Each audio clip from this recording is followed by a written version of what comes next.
Next, please welcome Joy Wu, an endocrinologist at Stanford who will talk to us about bones. For years, brittle bones have been considered a foregone conclusion of aging. But just as we can build muscle, we can build bone strength as we age. Dr. Wu will discuss the risk factors that can impact bone strength and describe how we can optimize our bone health. Dr. Wu, welcome.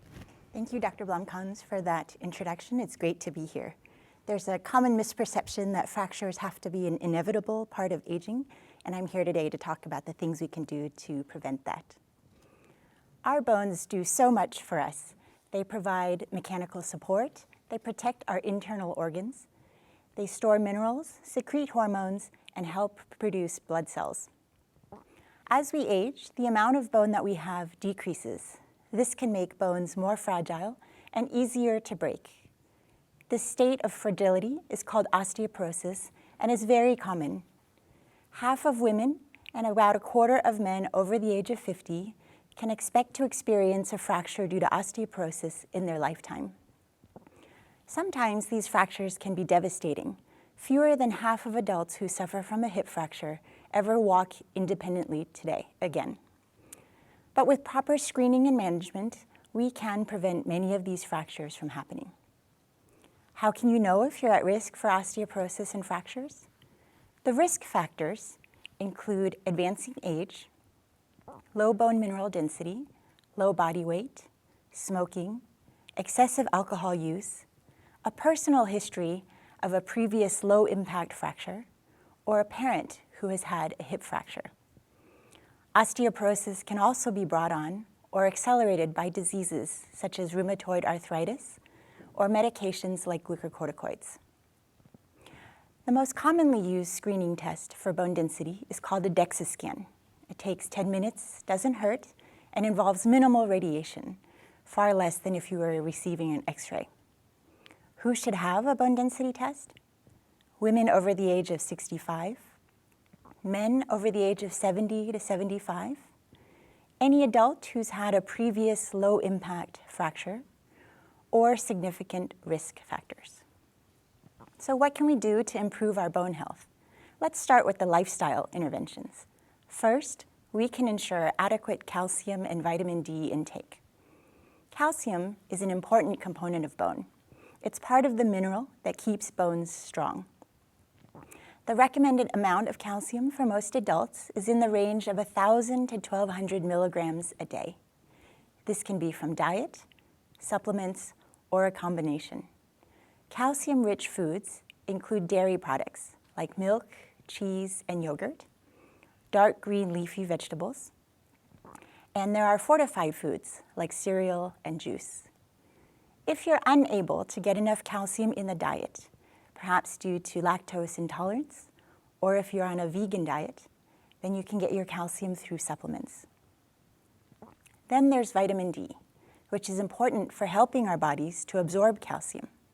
You can get vitamin D in fortified foods or in supplements, and the recommended amount for most adults at risk for bone loss is 800 to 1,000 international units a day. The other very important lifestyle intervention is exercise. We've heard from Dr. Asai that the guidelines recommend about 150 minutes a week.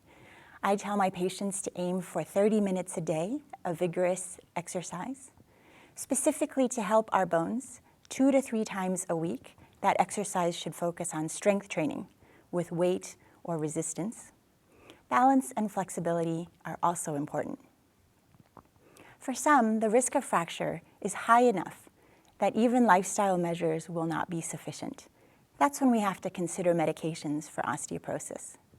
The most commonly prescribed medications target bone breakdown and include bisphosphonates, marketed in the US as Fosamax, Actonil, Beniva, and an intravenous form called Reclast. There's also denosumab, which is marketed as Prolia. These are extremely effective medications for improving bone density and lowering fracture risk. There are also bone-building medications for more severe cases, usually prescribed by a specialist. Finally, I'd like to touch on optimizing bone health for patients and survivors of breast cancer. Many patients with breast cancer are at risk for osteoporosis. This is both because chemotherapy can induce premature menopause and because endocrine therapies that lower the risk of breast cancer recurrence can lead to significant bone loss and a higher risk of fractures. Fortunately, the most commonly prescribed osteoporosis medications can be used safely and effectively in cancer patients. As a breast cancer survivor myself, this is a topic that's personally meaningful to me. It's something that I therefore focus not only on in my clinical practice, but also in the research lab that I run here at Stanford. In my lab, we've been studying how to make stem cells, use stem cells to repair bones, and how to prevent breast cancer from spreading to bones in advanced stages.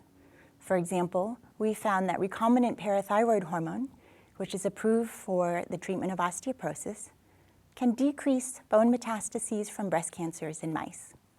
My research has benefited tremendously from being here at Stanford, thanks to the collaborations I have with some of the best scientists and oncologists in the world.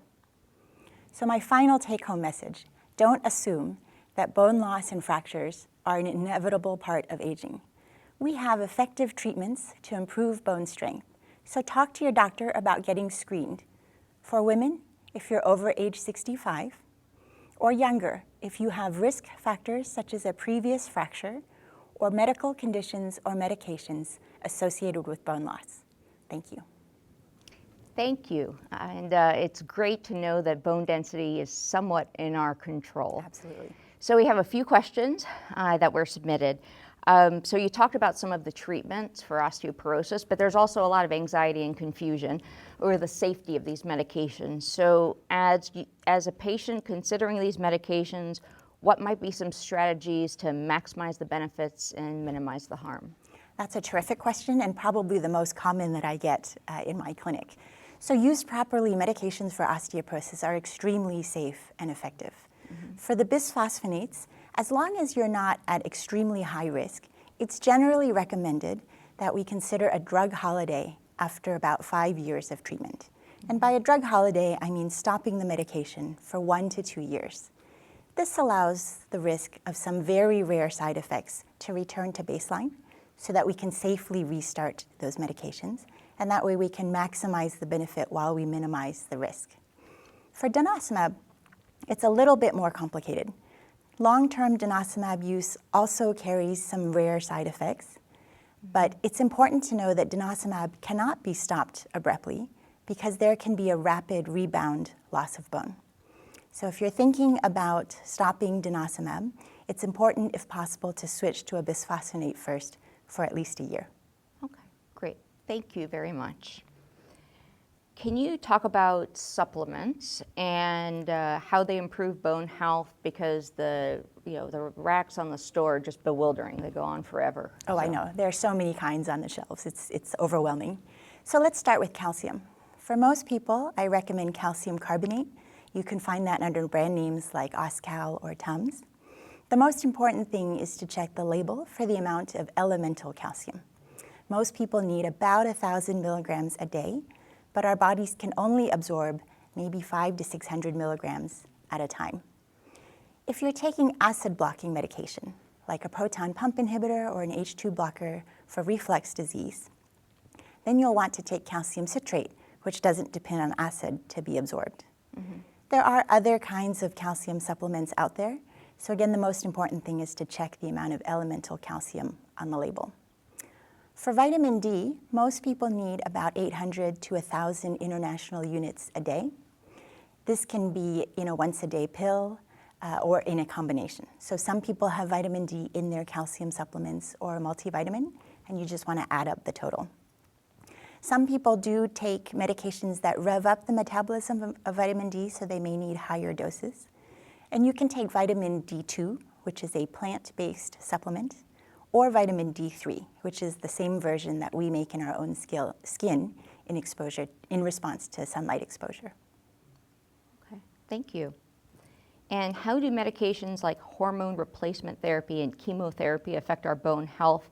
And what can we do to mitigate the side effects of those medications? Great question. So while hormone replacement therapy does have beneficial effects on bone, these are outweighed by some increased risks, for example, of breast cancer and cardiovascular disease. So we no longer recommend hormone replacement therapy as a treatment for osteoporosis because we have better alternatives. Chemotherapy includes a wide range of medications used to treat various kinds of cancers. Some can have direct toxic effects on bone, and others can indirectly cause bone loss, for instance, by causing weight loss from nausea or inducing premature menopause. Probably the most commonly prescribed medications that can cause osteoporosis are glucocorticoids, like prednisone or hydrocortisone. These are anti-inflammatory medications that are used to treat a variety of conditions, such as asthma, autoimmune disease, inflammatory disorders. So it's important to talk to your doctor about whether any medications you're taking might be affecting your bones.